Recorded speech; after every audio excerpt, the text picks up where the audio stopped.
अच्छा आप लोग मुझे पहले बोले, आप लोग रोल नंबर्स क्यों नहीं मेंशन करते और गलत रोल नंबर्स आप मेंशन करते हैं? आपको जो कल विकार मैम ने बोला आपके रोल नंबर्स क्या है? हाँ, अदीबा मंजूर आपका रोल नंबर क्या है? अदीबा मंजूर कौन रोल नंबर? 19 और 20? आप लोगों को शायद मैम ने कल बोले हैं रोल नंबर्स, आप लोग शायद पूरा नहीं वापस लिख रहे हैं। हाँ? मेरा नंबर पिछली क्लास में 7 था, पर मैंने कल नहीं दिया, क्लास नेट बंद थे यहाँ से, इसलिए मुझे पता ही नहीं है मेरा रोल नंबर क्या है। मैंने फिर 7 रखा। आपको विकार मैम ने कल रोल नंबर्स अलॉट किए, क्योंकि यहाँ पर शायद कुछ बच्चे मत निकले होंगे, डीसी वगैरह का केस होगा, तो आपके रोल नंबर्स चेंज हो। ठीक है, तो आप मैम से कंफर्म कीजिएगा, क्योंकि जो मेरे पास यहाँ पर अटेंडेंस शीट है उसके साथ से आपके रोल नंबर्स वैरी हो। ठीक है, वो आप देखिएगा। मैम कल से नेट बंद, इसलिए जी अब आप वो देखिएगा क्या है वो रोल नंबर, तो बोलिएगा। ठीक है, और मेंशन कीजिएगा रोल नंबर। Okay ma'am.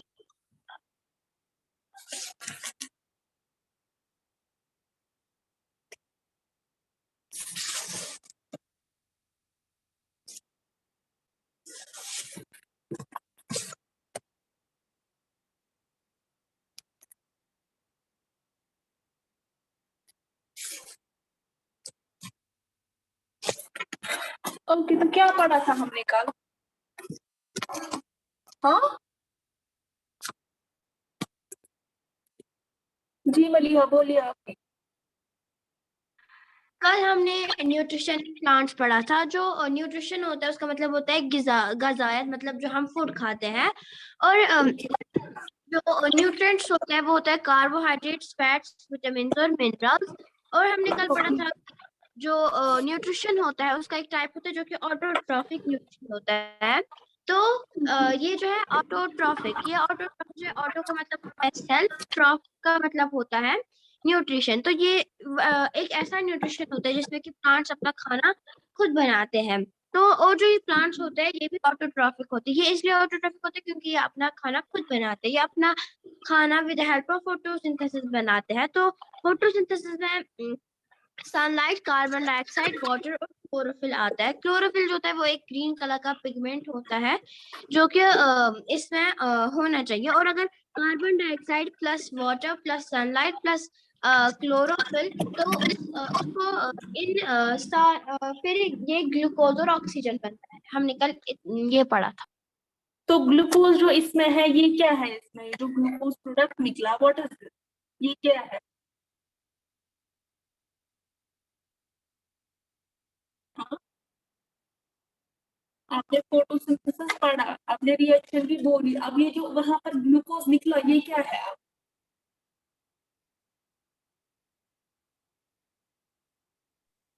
यही है ना प्लांट्स का खाना, यही है। This is the food in the form of glucose. ठीक है, तो ये इनका खाना बनता है। ठीक है, फूड इन आपकी आवाज क्या आ रही है?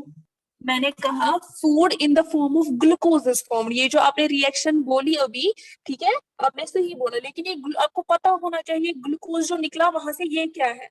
This is the food.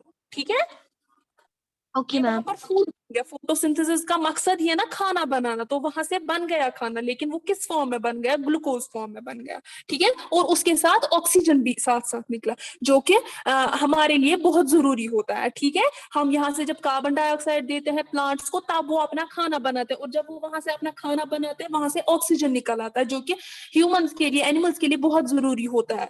ठीक है, तो इस तरीके से ऑक्सीजन और कार्बन डाइऑक्साइड का जो बैलेंस है, ये जो कार्बन डाइऑक्साइड की जो लेवल है वो बैलेंस हो जाती है एनवायरनमेंट में। ठीक है, मैं आपको फिर से आज पढ़ा रही हूँ फोटोसिंथेसिस, और इसके बाद हम पढ़ेंगे साइट ऑफ फोटोसिंथेसिस, यानी एक्चुअल पे फोटोसिंथेसिस होता कहाँ पर है। ठीक है, तो कल जो था दैट वाज इंट्रोडक्शन। आज जो हमारा मेन टॉपिक है दैट इज फोटोसिंथेसिस। फोटोसिंथेसिस क्या होता है ये तो जुबानी सबको याद है। फोटोसिंथेसिस एक प्रोसेस है जिसमें प्लांट्स अपना खाना खुद बनाते हैं by using water and carbon dioxide in the presence of chlorophyll. ठीक है, ये तो टर्मिनोलॉजी तो सबको याद रहेगी, ऐसे तो सबको पता है। ठीक है, क्लोरोफिल की प्रेजेंस में जब सनलाइट होता है एज सोर्स ऑफ एनर्जी, तो प्लांट्स अपना खाना बनाते हैं, ठीक है। और हमने इसमें रिएक्शन भी देख ली थी कि जब कार्बन डाइऑक्साइड और वाटर की प्रेजेंस में और सनलाइट और क्लोरोफिल की प्रेजेंस में वहां से खाना बनता है, that is in the form of glucose, उसके साथ साथ ऑक्सीजन भी निकल आता है, ठीक है। और उसके बाद मैंने आपको ये भी इसका रिएक्शन भी दिखाई थी, अगर आप लोगों को वो याद है कार्बन डाइऑक्साइड की फॉर्मूला, फिर वाटर की फॉर्मूला, उसके बाद अगर मुझे बताइए तो ग्लूकोज की फॉर्मूला पढ़ा। Ma'am C6H12O6। It's not 06, it's O6, ठीक है। ओ C6H12 and O6 is the formula of glucose, ठीक है। Okay ma'am. मैंने आपको साथ साथ क्लोरोफिल की केमिकल फॉर्मूला भी बताई थी, याद है यस किसी मैम। को? Yes ma'am. C55H72MgNY O5। It's C55H72MgN4O5, ठीक है। तो फोटोसिंथेसिस आया अब आपको समझ, लेकिन यहाँ पर अब है साइट ऑफ फोटोसिंथेसिस। ये फोटोसिंथेसिस एक्चुअल होता कहाँ पर, ठीक है, इसकी एक्चुअल साइट क्या है।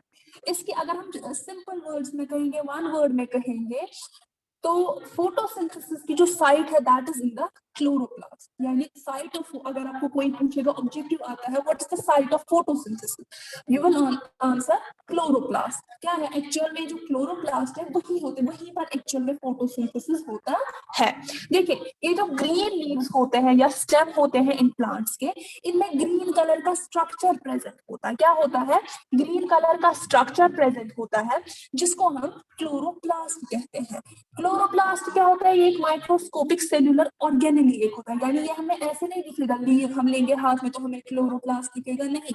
जब हम इसको माइक्रोस्कोप के अंदर स्टडी करेंगे वहां पर हमें एक स्ट्रक्चर जैसा दिखाई देगा, सेल्यूलर ऑर्गेनेली दिखाई देगा, जिसको हम क्लोरोप्लास्ट कहते हैं, ठीक है।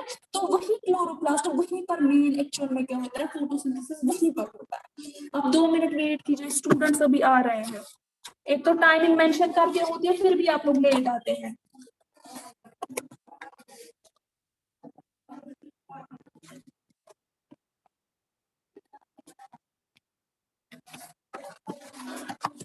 ठीक है, तो मेन मैंने बोला जो साइट है फोटोसिंथेसिस की जो साइट है दैट इज क्लोरोप्लास्ट। अब ये क्लोरोप्लास्ट जो होते हैं ये ग्रीन कलर के होते हैं। क्या होते हैं? ग्रीन कलर के। इनको हम प्लास्टिड्स भी कहते हैं। यहाँ पर मैं लिख रही हूँ, ध्यान से सुनिएगा। इनको हम प्लास्टिड्स भी कहते हैं। ये ग्रीन कलर के होते हैं। अब ये ग्रीन कलर के क्यों होते हैं? क्योंकि इनमें मैंने बोला एक पिगमेंट प्रेजेंट होता है, क्लोरोफिल। क्या होता है? ग्रीन कलर का पिगमेंट प्रेजेंट होता है, क्लोरोफिल। एक्चुअल में अगर वो क्लोरोफिल होगा तब जाके फोटोसिंथेसिस हो सकता है। साइट तो है क्लोरोप्लास्ट, लेकिन जब तक उसमें क्लोरोफिल प्रेजेंट नहीं होगा फोटोसिंथेसिस कांट हैपन, ठीक है। तो क्लोरोप्लास्ट का कलर जो ग्रीन कलर होता है that is due to the presence of a green pigment known as chlorophyll. यहाँ तक सबको समझ आया पहले? Yes ma'am. ओके। अब ये जो क्लोरोफिल है इसका काम क्या है? ये जो क्लोरोफिल है ये क्या करता है? ये जो सनलाइट होती है ये उससे एनर्जी ट्रैप करता है, ठीक है। सनलाइट है ना as ultimate source of energy, जैसे कि मैंने पहले भी कहा था, ठीक है। तो ये क्या करता है? क्लोरोफिल जो इसमें पिगमेंट ये प्रेजेंट होता है ये ट्रैप कर लेता है, जज़्ब कर लेता है अपने अंदर ये एनर्जी। किसकी एनर्जी? सनलाइट की एनर्जी। और यहाँ से अगर हम देखेंगे ये जो वाटर वगैरह एब्जॉर्ब हुआ होता है सॉइल से, कहाँ पर? ये जो रूट हेयर्स में, जो रूट्स होते हैं प्लांट का, जो रूट होता है उनमें जो रूट हेयर्स प्रेजेंट होते हैं वहां पर ये क्यों अब आ रहे हैं, डिस्टर्ब कर रहे हैं क्लास को? वेट।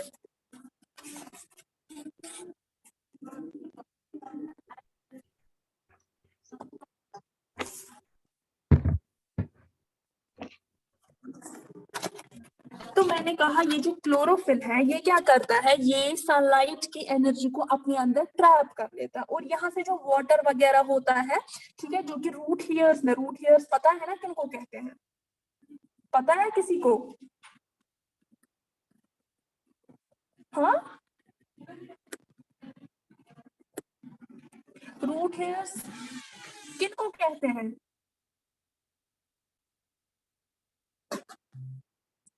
वो रूट्स में वो छोटे छोटे हेयर्स जैसे प्रेजेंट होते हैं। अगर आप देखेंगे रूट जो सॉइल में प्रेजेंट होता है वहां पर वो हेयर लाइक स्ट्रक्चर्स होता है, उनको हम रूट हेयर कहते हैं। ठीक है, तो पानी उन्हीं में एब्जॉर्ब होता है।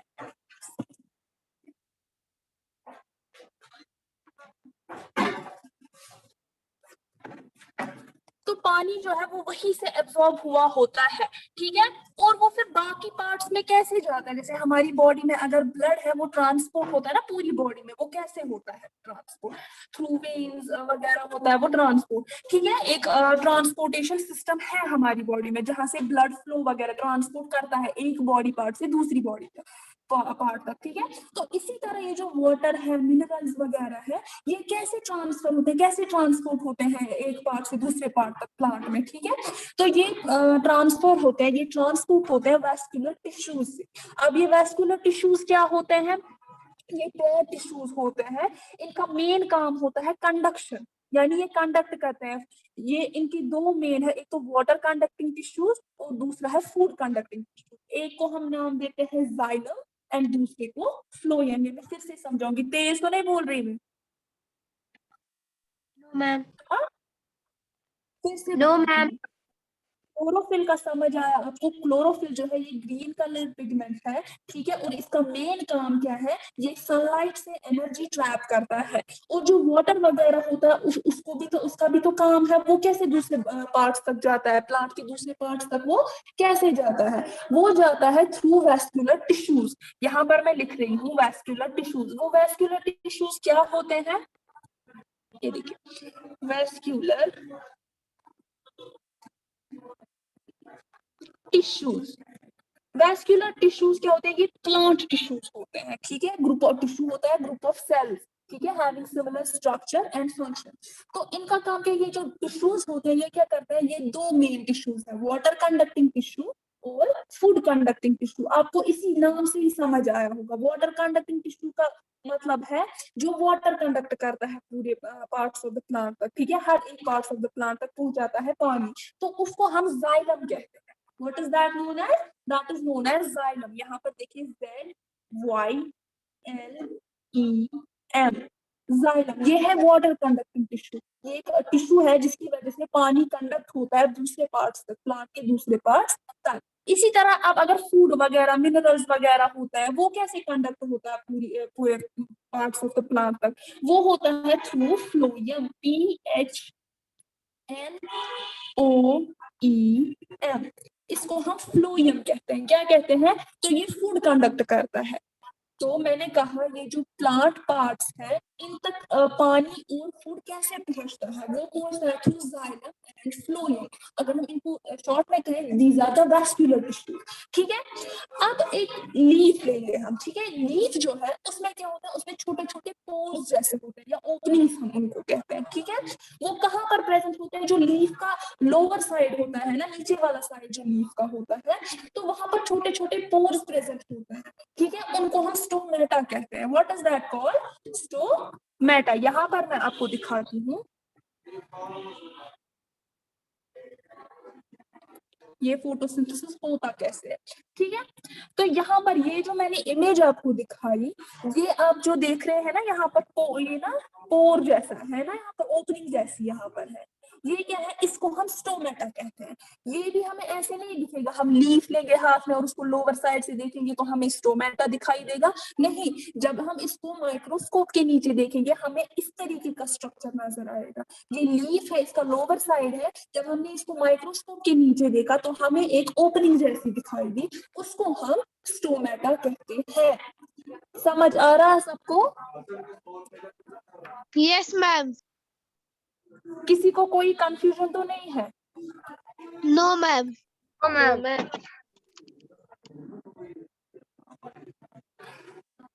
ठीक है, तो अब आपने देखा क्लोरोप्लास्ट भी प्रेजेंट होता है प्लांट में, उसमें ग्रीन कलर का पिगमेंट भी होता है, और हमने साथ साथ देखा इसमें वैस्कुलर टिश्यूज भी प्रेजेंट होते हैं। उनका काम क्या होता है वो भी मैंने आपको बोल दिया।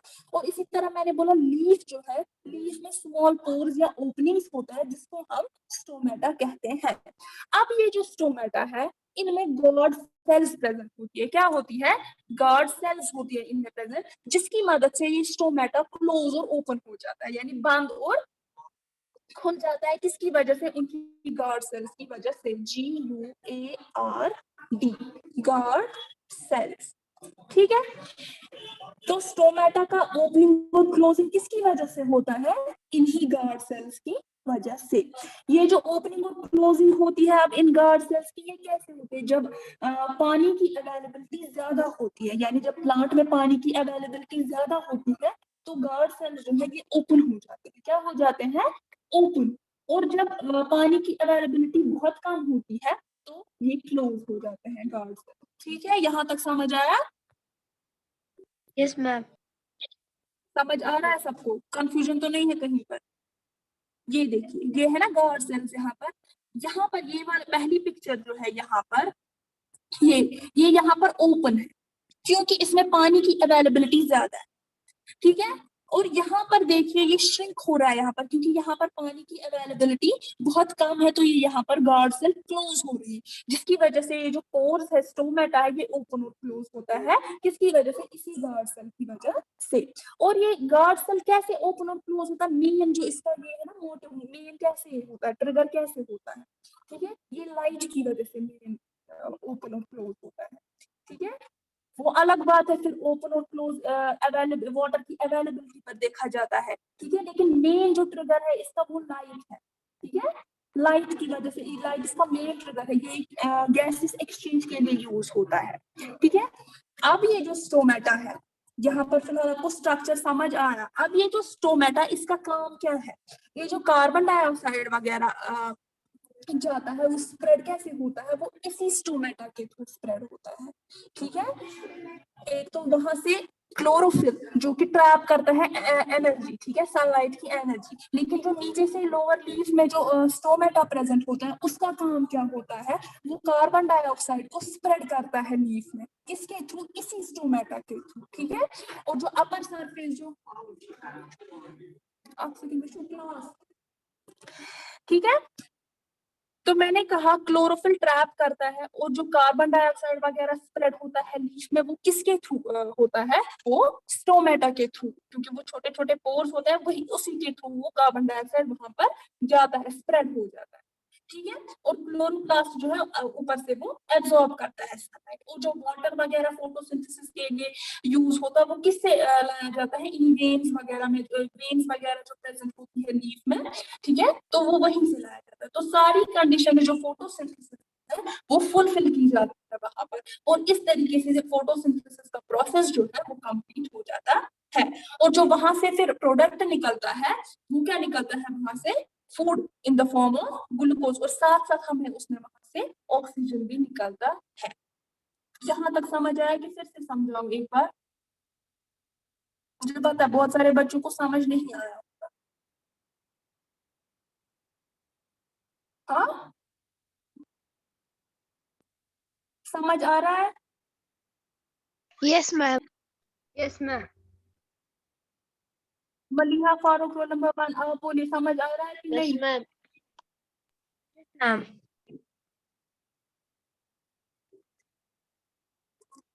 ठीक है, तो ये जो मैंने स्ट्रक्चर बताया, अगर हम देखेंगे ना, लीफ जो है it's known as the kitchen of the plant, क्योंकि मेन फूड जो है वो वहीं पर बनता है। ठीक है, क्योंकि उसमें मैंने बोला स्टोमेटा ओपनिंग्स होते हैं, जिसके थ्रू कार्बन डाइऑक्साइड स्प्रेड होता है पूरे लीफ में। ठीक है, वो कंडीशन भी फुलफिल हो जाती है। इसी तरह से मैंने बोला ऊपर वाला हिस्सा जो लीफ का होता है, वहां पर क्लोरोफिल ट्रैप करता है एनर्जी जो की जरूरत होती है। ठीक है, या कार्बन डाइऑक्साइड भी मौजूद हो गया, अब सन रेज या सनलाइट भी मौजूद है अब। ठीक है, रूट्स वगैरह जो है उनमें जो पानी वगैरह कंडक्ट होता है, वो भी मैंने बोला जाइलम फ्लोएम के थ्रू कंडक्ट होता है। तो जब सारी कंडीशंस फुलफिल हो जाती है, तो प्लांट अपना खाना बनाता है, और जब खाना बनाता है तो वहां से उसका प्रोडक्ट जो निकलता है दैट इज ग्लूकोज, और साथ साथ उसमें ऑक्सीजन भी निकल आता है। यहाँ तक समझ आया? Yes, ma'am. तो इस तरीके से जो फोटोसिंथेसिस है ये एक बैलेंस मेंटेन करता है ऑक्सीजन और कार्बन डाइऑक्साइड के बीच में एटमॉस्फेयर में, ठीक है। तो जब इसको एटमॉस्फेयर से यहाँ से कार्बन डाइऑक्साइड मिलता है, जाता है वो लीफ में स्प्रेड हो जाता है, ठीक है। और फिर जब ये अपना खाना बनाता है वहां से ये हमें ऑक्सीजन देता है जो कि हम ब्रीथ करते हैं, यानी जो हम ब्रीथ आउट यहाँ से कार्बन डाइऑक्साइड करते हैं वो जाता है प्लांट्स के थ्रू, ठीक है। वो वहां पर वो यूज होता है उनको खाना बनाने में, और जब उनका खाना बन जाता है वहां से वो हमें ऑक्सीजन देते हैं जो हम ब्रीथ इन करते हैं। तो इस तरीके से एक बैलेंस मेंटेन हो जाता है ऑक्सीजन और कार्बन डाइऑक्साइड का, कहाँ पर, एटमॉस्फेयर में। और मैंने बोला साथ साथ ये जो वाटर एब्सॉर्ब वगैरह होता है या मिनरल सॉल्ट्स वगैरह जो होता है वो कंडक्ट करने होते हैं ना दूसरे पार्ट्स में, यानी दूसरे पार्ट्स तक ट्रांसपोर्ट करना होता है। तो वो किसके थ्रू कंडक्ट होता है, that is conducted through water conducting tissues जिसको हम जाइलम कहते हैं। और जो फूड वगैरह लीव्स प्रिपेयर करते हैं वो फिर दूसरे पार्ट्स को भी देना होता है, प्लांट के दूसरे पार्ट्स को भी देना होता है। वो कैसे वहां पर जाता है, that is conducted through food conducting tissue जिसको हम फ्लोएम कहते हैं, ठीक है। यहाँ तक समझ आया? Yes ma'am. Yes, ma'am. और उसके बाद जो Yes, इसके प्रोडक्ट है फोटोसिंथेसिस के प्रोडक्ट्स है, देखिए ड्यूरिंग फोटोसिंथेसिस मैंने बोला ग्लूकोज फॉर्म हो जाता है और ऑक्सीजन रिलीज हो जाता है, ठीक है। अब ये जो ग्लूकोज है इसको कन्वर्ट किया जाता है, इसको चेंज किया जाता है इनसॉल्युबल फॉर्म में। इनसॉल्युबल फॉर्म यानी इसमें डिसॉल्व गसा कि ये डिसॉल्व नहीं होता है, ठीक है। इसको एज ए स्टार्च रखा जाता है। स्टार्च मतलब वो व्हाइट कलर का होता है, ऑर्डरलेस होता है, टेस्टलेस होता है, यानी उसमें ना कोई स्मेल होती है, ठीक है। तो वो उसी व्हाइट कलर का सब्सटेंस होता है, तो वो उसी में कन्वर्ट हो जाता है वो ग्लूकोज, यानी वो स्टोर रहता है वहीं पर। वो फिर लीव्स में स्टोर रहता है, स्टेम्स में स्टोर रहता है, रूट्स में स्टोर रहता है, ठीक है। और वो जो स्टोर्ड फूड होता है वो फिर ग्रीन लीव्स के थ्रू ट्रांसपोर्ट, वो जो ग्रीन लीव्स में स्टोर होता है वो फिर ट्रांसपोर्ट हो जाता है बाकी पार्ट, जैसे स्टेम है, ब्रांच है, बाकी पार्ट्स है, तो वहां पर वो स्टोर होता है थ्रू फ्लोएम, ये ना ट्रांसपोर्ट होता है थ्रू फ्लोएम। यहाँ तक समझ आया? Yes ma'am. और उसके बाद अगर आप यहाँ Yes, पर ma'am. देखेंगे सिग्निफिकेंस, अब देखेंगे हम सिग्निफिकेंस, ये जो फोटोसिंथेसिस है, ठीक है, फोटोसिंथेसिस तो हो गया। अब इसकी क्या सिग्निफिकेंस है, इसका फायदा क्या है? देखिए ये तो प्रोसेस एक है जिससे प्लांट्स अपना खाना बनाते हैं, और ये प्राइमरी सोर्स ऑफ फूड है किसके लिए, सारे लिविंग ऑर्गेनिजम्स के लिए इंक्लूडिंग ह्यूमंस, क्योंकि हम भी तो इसी प्लांट पर डिपेंडेंट है। जब प्लांट्स होंगे, जब इनका खाना बनेगा, ये ग्रो करेंगे, डेवलप करेंगे, तब जाके हम इनसे अपना खाना ले सकते हैं। अदरवाइज जब प्लांट्स ही नहीं होंगे तो हम कैसे जिंदा रह सकते हैं, हम भी तो इन्हीं पे डिपेंडेंट है। तो इसीलिए इसको कहा जाता है ये प्राइमरी सोर्स ऑफ फूड है। और जो ऑक्सीजन इसमें रिलीज होता है ना फोटोसिंथेसिस के दौरान, वो प्लांट्स के लिए भी जरूरत होता है और एनिमल्स के लिए भी जरूरत होता है, कब, ड्यूरिंग रेस्पिरेशन, है ना। अभी हम सांस ले रहे हैं, हमें ऑक्सीजन की जरूरत है, ये कहाँ से आता है, ये हमें प्लांट से मिलता है, ठीक है। तो हम यहाँ से उनको कार्बन डाइऑक्साइड देते हैं जो हम ब्रीथ आउट करते हैं, तब जाके एक बैलेंस मेंटेन हो जाता है, ठीक है। और कार्बन डाइऑक्साइड और ऑक्सीजन का बैलेंस मेंटेन हो जाता है एटमॉस्फेयर में। यहाँ तक clear? Yes ma'am. Yes, ma'am. अब यहाँ पर है फैक्टर्स अफेक्टिंग फोटोसिंथेसिस। ये जो फोटोसिंथेसिस है ये किस चीज पर डिपेंड करता है, इसको कौन सी चीज अफेक्ट करती है?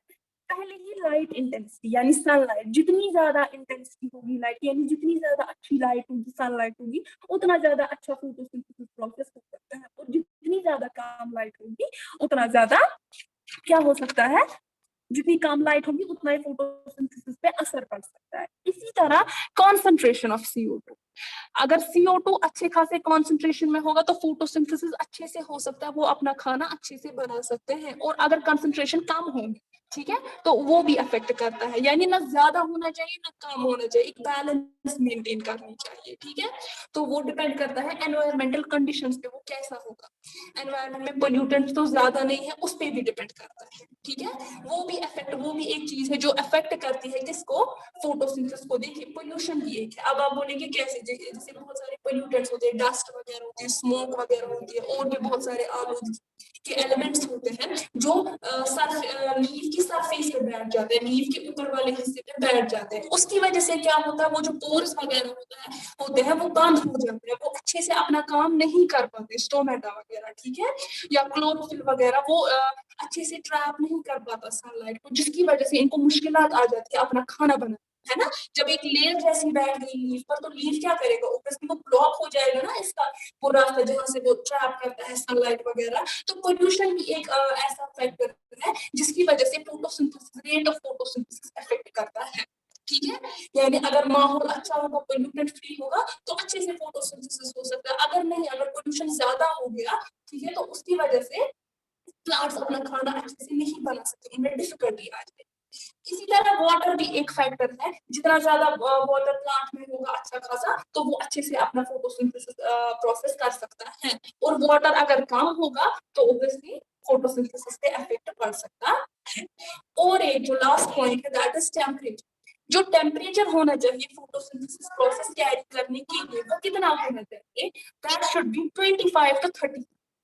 ठीक है, यानी 25 से 35 डिग्री तक टेम्परेचर होना चाहिए। उस टेम्परेचर में जो फोटोसिंथेसिस है वो अच्छे से हो सकता है। ठीक है यहाँ तक। Yes ma'am. Yes ma'am. और एक चीज यहाँ पर अब हम देख सकते हैं, देखिए अब हमारे पास प्लांट्स है या लीफ है, ठीक है, हमें हमें कैसे पता चलेगा कि इस लीफ में फूड बन गया है, ठीक है, या इसने फोटोसिंथेसिस कंडक्ट किया है कि नहीं। ठीक है, उसके लिए एक एक्टिविटी है, ठीक है, हमें उसमें देखना है। हम एक लीफ लेंगे, उसमें हम देखेंगे कि इसमें स्टार्च प्रेजेंट है, क्योंकि स्टार्च है ना फूड स्टोर, है ना, स्टार्च एक फूड है जो कि स्टोर हुआ है प्लांट में। अगर उस लीफ में हमें पता चला कि इसमें स्टार्च मौजूद है तो हम कह सकते हैं कि हाँ फोटोसिंथेसिस हो चुका है। अगर हमें नहीं दिखा कोई भी उसका वो निशान कि इसमें स्टार्च प्रेजेंट नहीं है तो हम कह सकते हैं कि इस प्लांट में फोटोसिंथेसिस नहीं हुआ है। और वो जो एक्टिविटी है वो हम इंशाल्लाह जब हमारी लैब होगी तो हम वो एक्टिविटी उसमें देखेंगे कि to test the presence of starch in. जब हमें दिखेगा कि लीफ में स्टार्च है हम कहेंगे हाँ इसमें फोटोसिंथेसिस कंडक्ट हुआ है। अगर नहीं तो हम कहेंगे इसमें फोटोसिंथेसिस कंडक्ट नहीं हुआ। यहाँ तक समझ आया? Yes ma'am. किसी को कोई सवाल तो नहीं पूछना? समझ आया फोटोसिंथेसिस में क्या होता है? Yes ma'am. ओके, एक सेकेंड मैं दिखाती हूँ।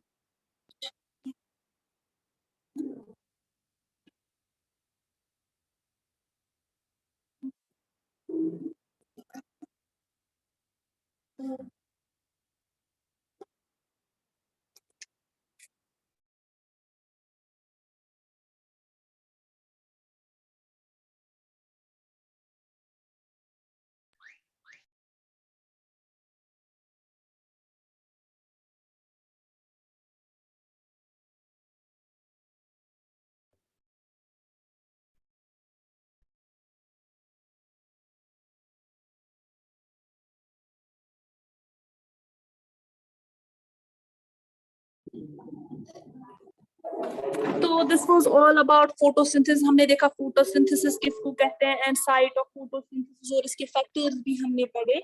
आई होप कि किसी को कोई कंफ्यूजन नहीं हुआ होगा, और अगर होगा भी तो आप मुझे कह सकते हैं तो हम फिर कल फिर से रिपीट कर सकते हैं।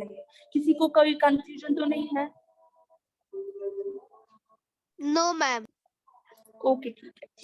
अब जो आप होमवर्क करेंगे, होमवर्क आपका, मैं आपको ऐसे टेक्स्ट क्वेश्चंस नहीं दिखाऊंगी, आपको लेसन समझना है, आपको खुद से करना है। ठीक है, इससे पता चलेगा कि बच्चे ने कितना समझा है। तो टेक्स्ट क्वेश्चंस वगैरह जो होंगे वो आप खुद से सॉल्व करने चाहिए।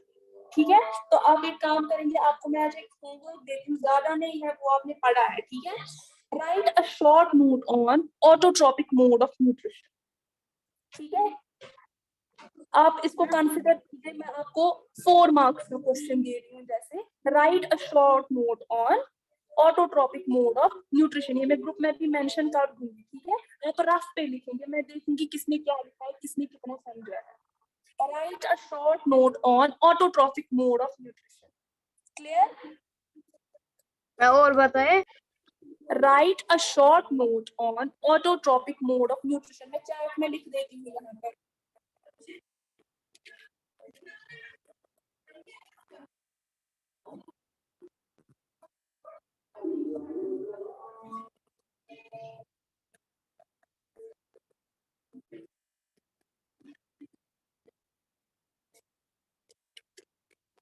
ठीक है, right a short note on autotrophic mode of nutrition, ये हमने पढ़ा है। ठीक है, आप ये करेंगे, रफ पे लिखेंगे, आप मैं देखूंगी, आप कंसिडर कीजिए इसके 4 मिनट्स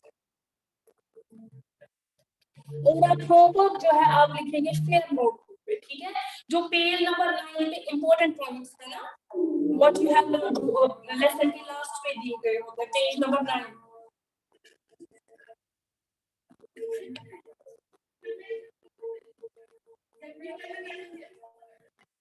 आपको ऐसे पता है आपने क्या बोला अभी इसके बाद? ये है ना पेज नंबर 9 के जो इंपॉर्टेंट पॉइंट्स है, ये आप नोट डाउन करेंगे कॉपी पे। पहले आप इंडेक्स बनाएंगे, उसके बाद आप ये पॉइंट्स लिखेंगे, उसके बाद हम क्वेश्चन आंसर स्टार्ट करेंगे, ठीक है। इससे आपको पता चलेगा कि हमने लेसन में क्या पढ़ा। अब ये तो पॉसिबल नहीं है कि सारे पॉइंट्स इसमें आज ही कवर होंगे, जब तक हम लेसन फिनिश ना करें तो ये एक पॉइंट आपको उसमें आ जाएगा, आप ये नोट डाउन करके रखेंगे, ये वाला पॉइंट, हाँ ये वाले पॉइंट सारे क्लियर। Okay ma'am.